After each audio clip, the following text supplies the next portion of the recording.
I used to think family was supposed to be your safe place. The people who show up when you're at your lowest, even if it's just to bring you soup or sit with you in silence. I'm 29, name's Aaron, and I live in a modest one-bedroom apartment about 40 minutes outside the city. Nothing fancy, rented furniture, an aging coffee maker, and a bedroom window that barely shuts all the way. But it's mine. Peaceful, quiet, predictable. Until, of course, my appendix tried to explode like it was auditioning for a medical drama. One minute I'm hunched over from what I thought was bad takeout. Next thing I know, I'm being wheeled into emergency surgery. No warning. No time to prepare. No one to call. Well, that's not entirely true. I do have family. A loud, complicated, emotionally tangled mess of a family. My mom, bless her selective heart, is the type who'll tell everyone at church how proud she is of her 3 amazing children. Then forget to text me happy birthday.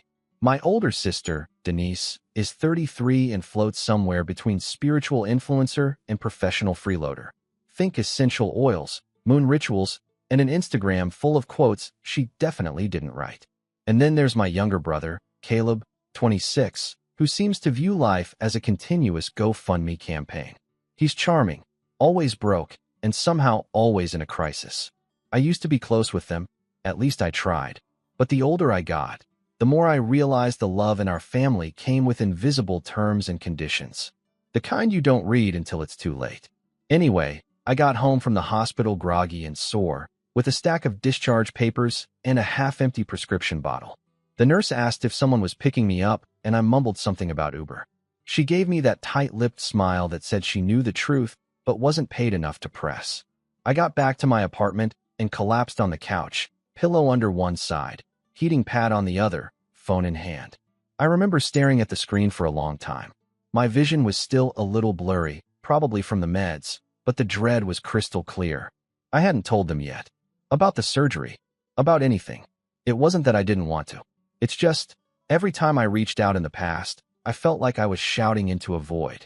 Still, part of me hoped maybe this time would be different.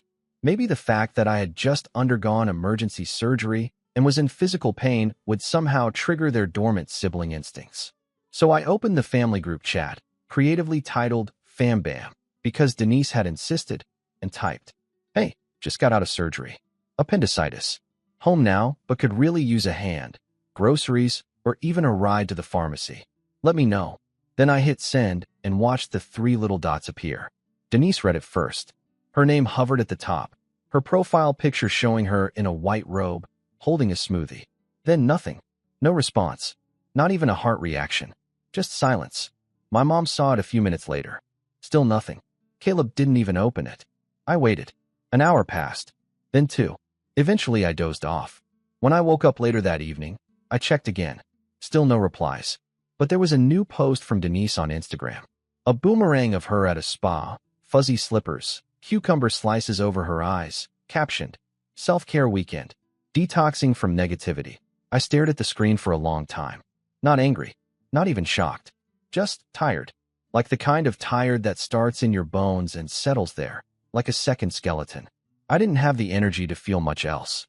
Over the next few days, I got by on instant noodles, bruised apples, and the last of my frozen meals. Every movement hurt. The stairs were torture. Standing too long made me dizzy. I only left the apartment once, to drag myself 2 blocks to the pharmacy. I couldn't carry everything at once, so I left the Gatorade behind. I texted the group chat again the next week. Shorter this time. Still not doing great. If anyone's free to help with groceries, or even a short visit, I'd really appreciate it. No reply. Again, I told myself maybe they were busy. Maybe they didn't know how to help. Maybe I was asking too much. Then, 3 weeks after the surgery, I woke up to 53 missed calls. My phone was vibrating off the nightstand, buzzing like a hornet in a jar. My first thought, groggy and panicked, was that someone had died. I sat up too fast and winced. The pain shot through my side like someone lit a match under my ribs. I reached for the phone and saw the messages. All from Mom, Denise, Caleb, even a missed call from Uncle Mike, who I hadn't spoken to in over a year. Then I saw the text from my mom. "Can you lend your brother $3,000? It's urgent." That was it. "No, how are you?" "No, sorry we didn't reply. Just money. A request, not a question. Like I was a vending machine for cash. Insert guilt, expect withdrawal. I blinked at the screen. My fingers hovered over the keyboard. I could feel my heartbeat in my throat. After weeks of silence, of eating cup noodles and limping to the mailbox, now, they remembered me? Not because they cared, but because Caleb had somehow managed to dig himself into yet another hole, and I was apparently the safety net he didn't even have to ask nicely. I stared at the phone, then slowly set it down on the nightstand. I didn't reply. I didn't even breathe for a second. I just got up. Slowly, carefully. Each step from the bed to the kitchen felt deliberate. Heavy. I poured myself the last of the lukewarm coffee from yesterday's pot, took a sip, and stared out the window. My mind wasn't racing. It was calculating, rewinding every memory, every ignored message, every maybe next time, and you're the strong one, Aaron. Something inside me started to shift. Not anger. Not yet. But something close. Something solid. If they wanted a reply, they were going to get one. Eventually. But first, I had a few things to take care of. I didn't respond right away. I let the messages pile up, one after the other, buzzing relentlessly while I sat on my couch, still in pain, still recovering, still living off noodles. The silence from my family over the past 3 weeks had stretched into something I couldn't unfeel. Something bitter. Something sharp. And now suddenly, it was like I didn't even exist as a person, just a potential ATM with a weak Wi-Fi signal. My brother needed help, and the only time anyone remembered me was when they needed something. A few hours after the initial flurry of calls and texts, Denise sent a voice memo. I didn't even want to hear it, but curiosity got the better of me. Her voice came through with the same breezy tone she used in her YouTube meditation videos. Aaron, hey. So, I know it's been a while, but things have been super chaotic lately. You know how it is. Life moves fast. Anyway, Caleb's in a really tough spot, and we thought maybe you could help out just this once? Mom's freaking out. No pressure, obviously, but we're counting on you. Counting on me. That phrase stuck in my head like gum on a shoe. I could still barely walk upright without holding my side, and they were counting on me. I didn't reply. I didn't even open the chat again. I just turned off my phone and let the silence settle back in. That night, I sat on the floor of my kitchen with a can of soup I couldn't open because the pull tab had snapped off, and I couldn't find my stupid can opener. I was too sore to stand for long, and the sharp pain in my side felt like a reminder. A cruel little nudge that said, "You're alone in this." I looked at the can, then at my hands. Then I cried. Just a little. Just enough to clear whatever fog had been dulling my instincts. This wasn't just about being forgotten. This was about being used. A few days later, I finally called my mom. I needed to hear her voice. Needed to know if I was overreacting. If there was something I was missing. The phone rang twice before she picked up. Aaron, finally. We've been trying to reach you. Caleb's situation is urgent. No hello. No, how are you? Just straight to the point. I leaned back against the wall, phone pressed to my ear. You didn't respond to either of my messages. Not even a hope you're okay. There was a pause. Oh, honey, I'm sorry. I've just been so busy with Denise helping organize her retreat. And you're usually the one who figures things out on your own. That stung more than I expected. I was recovering from surgery, Mom. Alone. In pain. I asked for help. Well, we just thought, since you didn't say anything else, you must have been fine. Her tone turned vaguely defensive, like I was accusing her of a crime. I didn't argue. I didn't yell. I just said, okay, and let her talk. She went on about how Caleb was in a bind because of some investment that went wrong. Something about crypto, or a car flipping business, or a friend who vanished with the money. He needed a few thousand to get back on his feet, or else he'd lose everything. And Mom didn't have it. Denise didn't either. But me? I had a steady job and no kids, so I must have something tucked away. What they didn't know was that my job had just cut my hours a month ago. My emergency fund had taken a hit.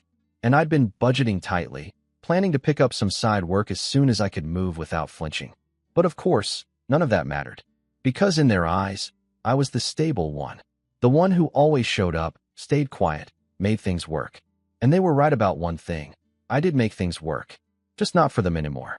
Over the next week, the guilt parade kept rolling in. Denise sent long texts about family unity and karma. Caleb texted too, short, aggressive bursts, pretending not to care, but clearly panicking. You always think you're better than us. It's not even that much for you. I'd do it for you. That last one nearly made me laugh. Then came the kicker. My mom called again. But this time, it wasn't just about money. I told Caleb he could stay with you for a bit. She said like she was asking me to water the plants. Just until he figures things out. My stomach dropped. What? Well, he's out of options, and you have that pull-out couch, right? I stood in the middle of my living room, blinking at nothing. You told him he could move in. Without asking me. He's your brother, Aaron. We need to support each other. And you're always saying how lonely you get. That one hit like a punch to the chest. I hung up. I didn't yell. Didn't argue. Just hung up. An hour later, I got a text from Caleb. I'll be there Saturday. It felt like the floor was shifting under me. My apartment, my quiet, safe space, was about to be invaded by the one person who drained every room he entered. And I didn't have the strength to fight. Not yet. But something was starting to shift. That week, I saw a therapist. First time in years. I didn't plan to say much. Didn't even know how to start. But once I did, everything poured out. The childhood moments I'd brushed off. The subtle favoritism. The way Denise could lie and be forgiven before dinner. How Caleb once crashed my car and didn't even say sorry. Mom covered it, told me not to make a scene. How they all acted like I had it easy just because I kept my head down and paid my bills on time. They only see what you give, my therapist said gently. Not what it costs you. That sentence rattled around in my head for days. Saturday came faster than I wanted. Caleb showed up with 2 duffel bags and a PS5. No hello. No thanks. Just walked in and dropped his stuff on the couch. Bathroom still broken? He asked, like it was my fault. It's not broken, I said quietly. The door sticks. You just have to, never mind. For the next few days, he treated the place like a crash pad. Didn't clean. Didn't ask. Ate the last of my food. Used up my shampoo. Blasted his shows until 2 a.m. I was still healing. Still working part-time remote. But Caleb made it feel like I was the guest. I overheard him on the phone more than once, telling someone that things were chill and that I owed him for something he did back in high school. I couldn't even remember what that was. On Thursday, I came home from a doctor's appointment to find him hosting 2 friends in my living room. Feet on the table, empty beer cans on the rug, someone smoking near the open window. I froze in the doorway. Dude. Chill, Caleb said when he saw my face. It's just Matt and Jordan. They won't stay long. I didn't say anything. Just walked to my room, locked the door, and sat on the edge of my bed. That night, I couldn't sleep. Something had broken. Not snapped. Not shattered. Just unhooked. Like a rope that finally slipped off a pulley. I was done. Done being the quiet one. The stable one. The default yes. The next day, I called Denise. I need you to pick up Caleb, I said. He's not staying here anymore. She paused. Wait, what happened? I didn't agree to this. He doesn't respect my space, and I'm still recovering. You're being dramatic, Aaron. He just needs time. So do I. She sighed, then switched tactics. Fine, but I can't take him in. Mom said she can't either. Then he can figure it out himself. Like I did. She hung up. Caleb stayed 2 more days. I didn't talk to him. He didn't talk to me. Then, without warning, he was gone. Left a bag of trash by the door and took the last of my cereal. No goodbye. No note. That night, Mom called. Did you really kick your brother out? No, I said. I just finally stood up for myself. There was a long silence on the other end. Then came the words I didn't expect. You've changed, Aaron. I stared at the wall, phone hot against my ear. No, I said softly. I just stopped pretending. The next morning, I woke up to a group chat bomb. Dozens of messages. Denise had apparently decided to go nuclear. She posted screenshots of our private conversation, twisted the story, made it sound like I'd abandoned Caleb in his time of need, that I was hoarding money, that I thought I was better than the family, even dragged in distant relatives I hadn't seen since Grandma's funeral. Then came the final message from Mom. I raised you better than this. We don't turn our backs on family. That was the breaking point. That was the moment I knew. They didn't just misunderstand me. They didn't see me at all. I sat on the couch, looked around at my tiny apartment, still cluttered from the Caleb invasion, and realized I'd spent my whole life trying to earn love that came with conditions. Trying to be good enough for people who never wanted to know who I really was. And now? Now I was finally ready to stop playing the part they'd written for me. I stood up, walked over to my laptop, and opened a new document. Because if they wanted to play games, I was going to write the rules this time. I won't pretend the days after the group chat fallout were triumphant. They weren't. There was no music swelling in the background as I declared my independence. No cinematic montage of me burning bridges and thriving immediately. What actually happened was a lot quieter and a lot lonelier. The group chat went dark after that blast from Denise. No more good morning gifts from Mom. No more passive-aggressive links to Caleb's business ventures. Just silence. Cold and total. Like I'd been voted off the island. And for a while, that silence was deafening. I'd never realized how much space my family had taken up in my head until they stopped talking to me. That first week was rough. I kept thinking maybe I'd gone too far. That maybe I should have just lent Caleb the money, let him crash a little longer, kept my mouth shut, kept the peace. That's what I'd always done. That's what being this strong one was supposed to mean, right? But then I'd walk past the mirror and catch a glimpse of myself. Sunken eyes, hunched shoulders, pale skin that hadn't seen daylight in weeks. And I'd remember, they weren't thinking about you when you needed them. They weren't busy. They just didn't care enough. It took me another few weeks to fully get back on my feet, physically and emotionally. I went to physical therapy for my recovery, and every time I flinched from the discomfort, I tried to picture it as strength rebuilding itself. I started cooking again, nothing fancy, just basic stuff. Eggs that didn't come from a powder packet, rice that didn't live in a styrofoam cup. I even organized my apartment, got rid of Caleb's leftover junk, and donated an old chair I'd been holding onto for no good reason. The space started to feel like mine again. Then I did something that, looking back, was probably the most important step of all. I turned my pain into structure. Every morning, I woke up at 7 a.m. sharp, even if I hadn't slept well. I made coffee, stretched, and wrote in a notebook for 15 minutes, whatever came to mind. Sometimes it was just, I'm tired. This hurts. Other times, it was fragments of goals, buried dreams I'd forgotten about. I'd always wanted to work for myself somehow, but I never thought I had the freedom or support to even try. But now I had silence. Space. Nobody asking me for favors. Nobody demanding I give more than I had. So I began to research. I'd worked in logistics for a mid-sized company for years. Low pay, predictable hours, glass ceiling so thick it might as well have been concrete. But I had skills. Organizational skills. Problem solving. Vendor coordination. I'd learned how to streamline chaos. I just never thought of it as valuable because no one in my life ever said it was. They saw me as dependable, not capable. The one who'd pick you up from the airport, not the one who could build something. That changed when I found a thread on Reddit, of all places, about remote freelancing and operations management. A guy who'd quit his job and started consulting for small businesses full-time. He wasn't flashy, didn't post selfies from Bali or sell courses. Just simple, consistent updates. Got my second client today. Made enough this month to cover my rent twice. It hit something in me, so I followed the trail. I started with small things. Took a course on Notion and project management systems. Created a portfolio, even if it was bare bones. Set up a cheap site with my name and a contact form. I didn't tell anyone, not friends, not coworkers, definitely not family. It was mine, untouched, unwatched. Then one night, out of pure impulse, I posted on a few freelance job boards. Just offered help setting up workflows for overwhelmed entrepreneurs. Didn't expect much. My rates were low, my confidence lower. But I got a bite. A woman who ran a growing eco-skincare company messaged me. Said she had too many spreadsheets and not enough hours in the day. We hopped on a call. I explained what I could offer, fumbling my words at first, but finding rhythm as we spoke. She hired me on the spot for a 2-week trial. That night, I didn't sleep. Not from anxiety. From something else. A spark. I hadn't felt that in a long, long time. I threw myself into the project. Built her a clean CRM in Airtable. Set up automated reminders for her shipments. Color-coded everything. She was thrilled. Told 2 of her friends. One of them reached out a week later. Then another. Within 3 months, I had 5 clients on retainer. I raised my rates. Quit my job. Signed up for a solo 401k. Got a better laptop.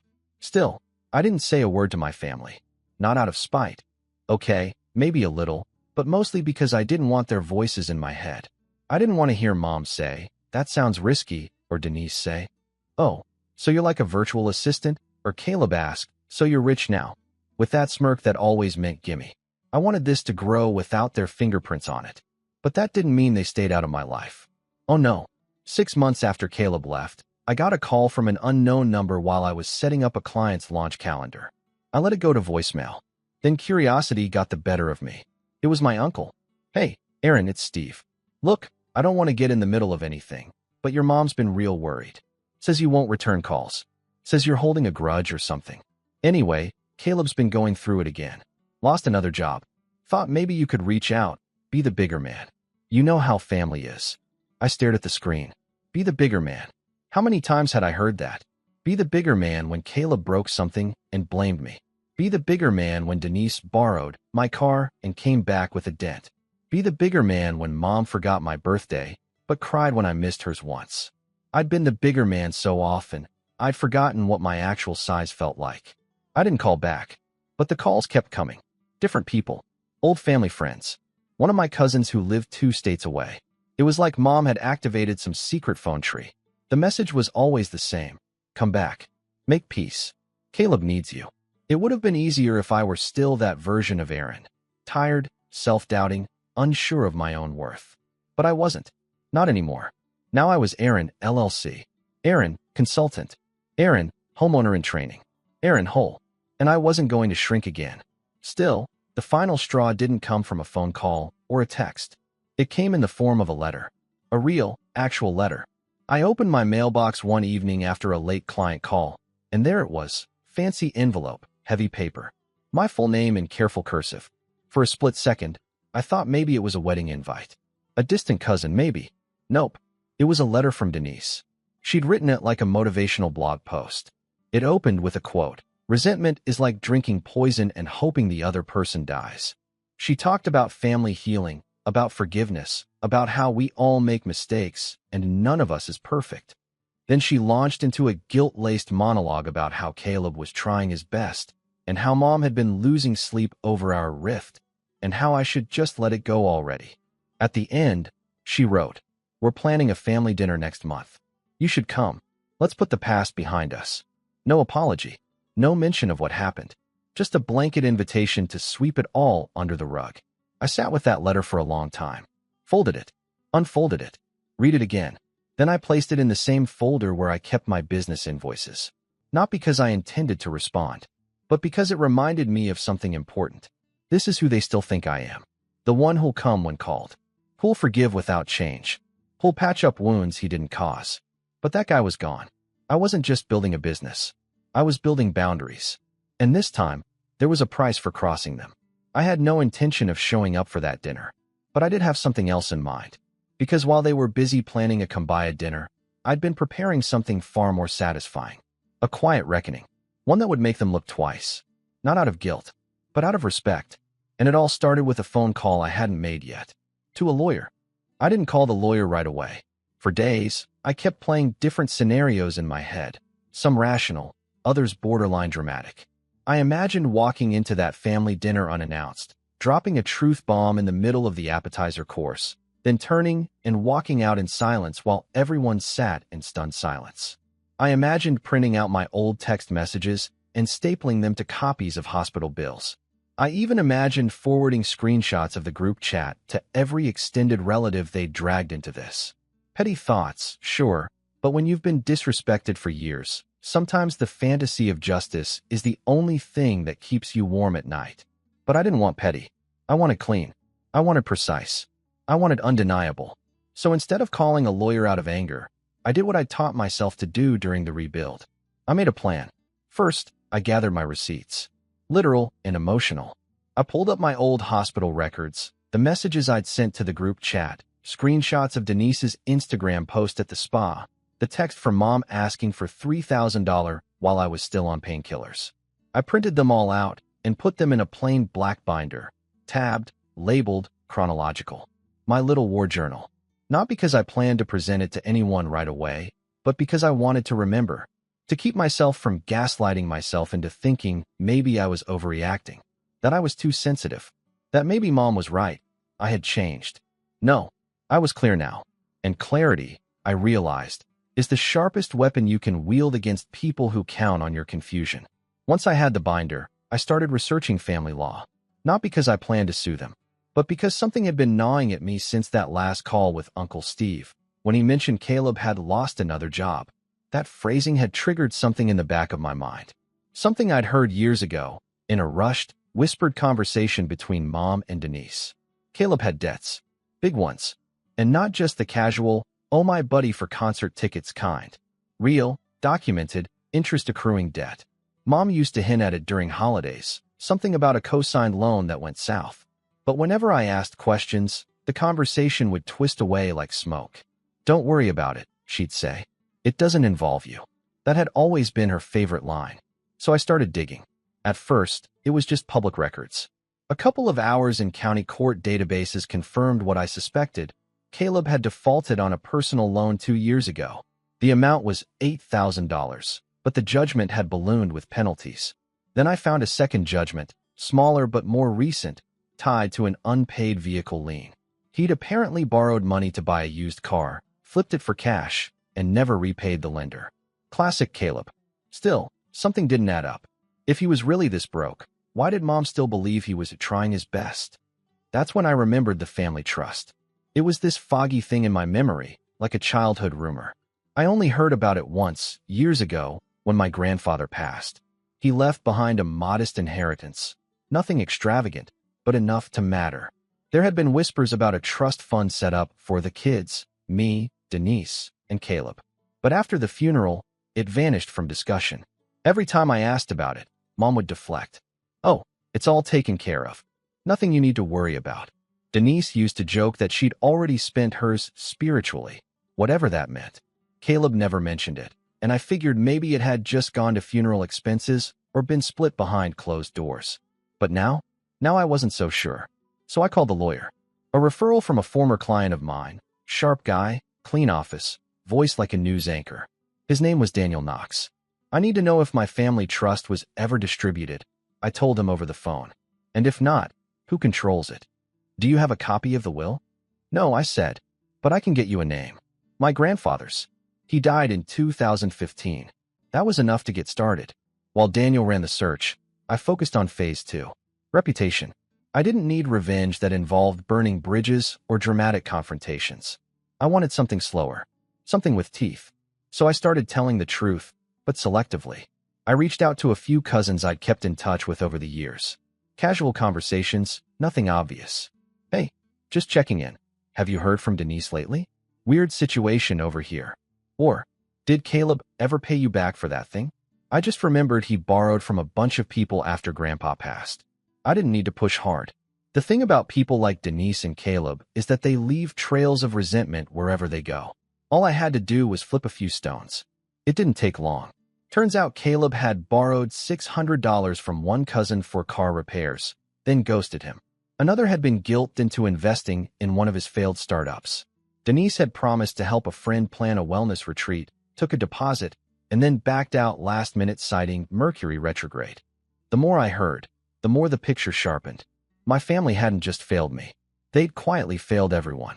But they were protected by distance, by silence, by the illusion of unity. Everyone just assumed they were messy, but well-meaning. That mom was a little overbearing, but full of love. That Caleb was unlucky, not manipulative. That Denise was flaky, not calculated. I decided it was time to change the narrative. I wasn't going to lie. I was going to document. So I created a folder in my drive. Called it History. Inside, I began dropping files. Photos of texts, screenshots of missed calls, a timeline of events, dates, names, numbers. I didn't share it. Not yet. But I built it like I was preparing a case. Not for court, but for clarity. For closure. For the day they would try to rewrite history again, and I could say, no, this is what happened. This is who you were. And just as I finished organizing the last folder, Daniel called. You were right, he said. There was a trust. My chest tightened. And it was split 3 ways. Equal shares to you, Denise, and Caleb. Your grandfather specified that the funds be held in a family trust until the youngest turned 25. That happened 3 years ago. And was it ever distributed? 2 of the shares were, Daniel said carefully. Caleb and Denise signed their paperwork. Yours, however, was signed by a third party. My heart dropped. What do you mean? He paused. It looks like someone forged your signature. The paperwork claims you waived your share and gave it to your mother for emergency family use. I couldn't breathe. How much was it? Roughly $32,000. The line went quiet. $32,000. Gone. behind my back, signed away by someone I trusted. And suddenly, everything clicked into place. The spa trips, the borrowed cars, the sudden generosity during holidays that never extended to me. Mom always claimed to be broke, but the math didn't lie. Neither did the documents. I didn't cry. I didn't scream. I just said, "Can you help me fix this?" Daniel said yes. And just like that, the setup was complete. I had the binder. I had the files. I had the truth. And now? Now I had the receipts. I wasn't going to their dinner, but I was going to serve something far more satisfying. Cold, precise, undeniable. Daniel took care of the legal side like a surgeon. No fuss, no flash, just clean incisions and precise paperwork. Within 2 weeks, he filed a formal petition to dispute the signature on the trust release. He had already run a forensic analysis on the document, comparing it with my past signatures from work documents, contracts, and even an old lease. The results were clear. The one on the trust wasn't mine. Whoever forged this didn't even bother getting the angle of your R right, Daniel said, flipping through the reports in our Zoom call. Sloppy. I've seen better attempts on gas station receipts. It was surreal watching it unfold. All the moments I gaslit myself into thinking maybe they didn't mean to hurt me, or maybe I misunderstood collapsed under the weight of cold, irrefutable proof. It wasn't just emotional neglect or favoritism anymore. It was fraud. It was theft. And Mom had signed the witness line. My own mother. In the end, Daniel presented our case quietly to the Family Trust Board, backed by his findings and the forensic report. We didn't need to sue. Thankfully, the board was efficient. They froze the remaining assets and launched an internal investigation. A few weeks later, they notified us that I would be receiving a full restitution of my third, plus interest. $39,417.16 was wired into my business account one crisp Monday morning. I stared at the number in disbelief, the morning sun creeping through the blinds. It wasn't even about the money anymore.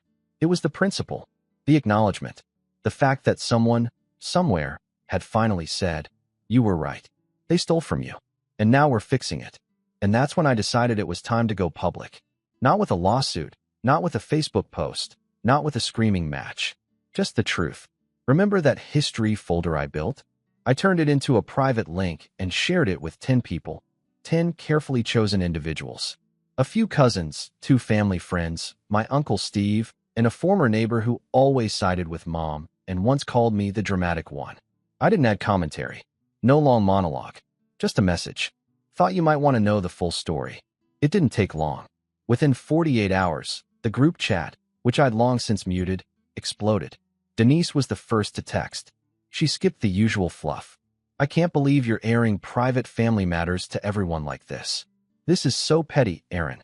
To which I calmly replied, "Private family matters didn't stop you from forging my name." She never responded. Then Caleb tried. "Dude, you're blowing this way out of proportion. You got the money, right? So what's the big deal?" I stared at that message for a long time. Then I typed, "The big deal is that you and Mom decided I didn't matter. That you could take from me, and I'd just accept it. You didn't just steal money. You stole trust. And you never apologized." He left me on read. Mom was last. Her message was longer. Rambling. She didn't admit anything outright, but she danced around it. I only did what I thought was right for the family. Caleb was in trouble. Denise needed help. You were always so independent, Aaron. I didn't think you'd even notice. It wasn't meant to hurt you. I just needed to take care of everyone. I didn't know how else to keep us together. That last line, keep us together, that was always her excuse. Keep the peace. Keep the image. Keep the lie. I didn't reply, but the fallout rippled without me lifting another finger. Uncle Steve called me 2 days later. "Your mom's been calling everyone, trying to do damage control," he said, voice low. "But people are talking. This whole thing, it's not going away. She's not the victim here," I said. "I know," he said. "I just didn't realize how deep it went. I'm sorry I ever asked you to be the bigger man." That wasn't fair. That small sentence felt bigger than anything else that week. The family dinner? Canceled. Apparently too many scheduling conflicts. Translation: no one wanted to look each other in the eye now that the mask was off. Denise took a social media break. Her wellness brand was taking hits after one of the cousins she scammed into a fake retreat forwarded my history folder to a few of her followers. Caleb? He tried to rally sympathy, of course. Claimed I'd exaggerated everything and that it was just money. But people weren't buying it anymore, especially after he got evicted from his new apartment. Turns out he'd tried to use his part of the trust fund as collateral on a car lease and defaulted again. Mom, she went quiet, which, in many ways, was the loudest response of all. And me? I kept building. I reinvested part of the restitution into my business, hired a part-time assistant, upgraded my workspace, took 3 days off, and went to the coast by myself. Ate fresh seafood, slept in, read books with the windows open. I didn't miss the group chat. I didn't miss pretending. And one quiet Sunday evening, as the sun slipped behind the horizon, I pulled out the binder, the one with all the texts and bills and proof. I flipped through it one last time. Then I set it on the kitchen counter, poured myself a glass of wine, and burned it page by page in my sink. The smell of ash and ink filled the air, and with it, something lifted. I didn't need it anymore. They took my kindness for weakness. They mistook silence for permission. But they'll never do it again. Not to me. Not to anyone else I love. I am not their foundation anymore. They built their house on my back, and I finally stepped out from under it.